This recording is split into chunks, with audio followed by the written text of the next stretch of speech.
नाम नहीं इंसान का, ये नाम है भगवान का। तो प्रेम से बोलो जय जय गुरुदेव। प्रेमियों, आज जो मैं सत्संग सुन रहा हूँ मुझे बेहद खुशी है कि कम से कम हमारे प्रेमी सत्संग वचनों को तो जानने लगे। अर्चना ने सत्संग किया तो उसको कहीं तो भी चोट लगी है। समाधान ने सत्संग किया, वो गुरु महाराज के वचनों को ठीक तरह समझा रहे थे। तो बात यह है, सबसे पहली बात कि धूल धाम के वासी इस धरती पर बार बार नहीं आते। जब भारी से भारी संकट समाज के ऊपर आता है तो उसका निराकरण करने के लिए उन्हें आना पड़ता है। तो ये पूरन धनी मानव रूप धार करके इस धरती पर आए। मानव रूप लेना खेल नहीं है, बहुत कड़ी तपस्या है। जो साधक है उसके लिए बहुत कड़ी तपस्या है। अर्चना ने बताया नामदेव महाराज की कहानी,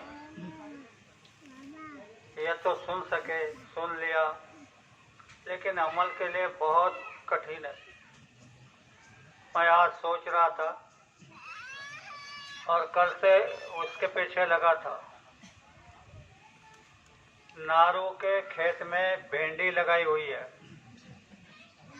उसको 1 महीने से पानी नहीं है। नारू देख रहा है भिंडी को महीने से पानी नहीं है, लेकिन उत्पादन में कमी नहीं, जैसे का वैसे। मैं सोच रहा था कि संडे को सत्संग की रैली है और उस दिन इसकी भिंडी टूटने वाली है। प्रयास तो मैंने भी करके देखा पर कोई लाभ नहीं हुआ। मैं चाहता था, सबके लिए नहीं बताता, नारू मेरी बात को मानता है इसलिए उसके लिए बता रहा हूँ। अगर वो सब कुछ छोड़ करके सवेरे ही सत्संग में हाजिर हो जाता तो नामदेव महाराज के जैसा उसका कल्याण हो जाता। क्योंकि गुरु तो मौका देते हैं, लेकिन उस मौके को समझना हमारी बुद्धि की बात नहीं है। क्योंकि कर्म विधान ये बहुत गहरा है। आप लोगों ने जो मेरे लिए प्रार्थना की गुरु महाराज से, मैंने उसको बहुत अच्छी तरह देखा कि आप याचना कर रहे थे और गुरु महाराज सुन रहे थे। मुझे उम्मीद नहीं थी कि मैं इस बीमारी से उठकर आपके पास पहुंचूंगा, पर गुरु ने जब ऊंचा हाथ कर दिया तो उस दिन से मेरी तबीयत ठीक होने लगी। ये तुम्हारी वजह से। मैं कहता हूँ ना कि प्रेम भक्ति बिना कलियुगात का ही साध्य नहीं। अगर किसी के प्रति तुम्हारे अंदर में प्रेम नहीं होगा तो चाहे जितनी बातें कर लो फॉल होगी। जब तक क्या कह रहे हैं इसको ठीक तरह नहीं समझोगे तब तक उसका लाभ नहीं होगा। तो प्रेमियों, आज मैं बेहद खुशी हूँ कि हमारे प्रेमी कम से कम सत्संग की बातें तो भी समझने लगे। और धीरे धीरे अगर ये समझने लग गए तो एक बात बता दूं, कितना भी समझदार हो, कितना भी साधक हो, 2 चीजें बहुत खराब है, संग दोष और भूमि दोष।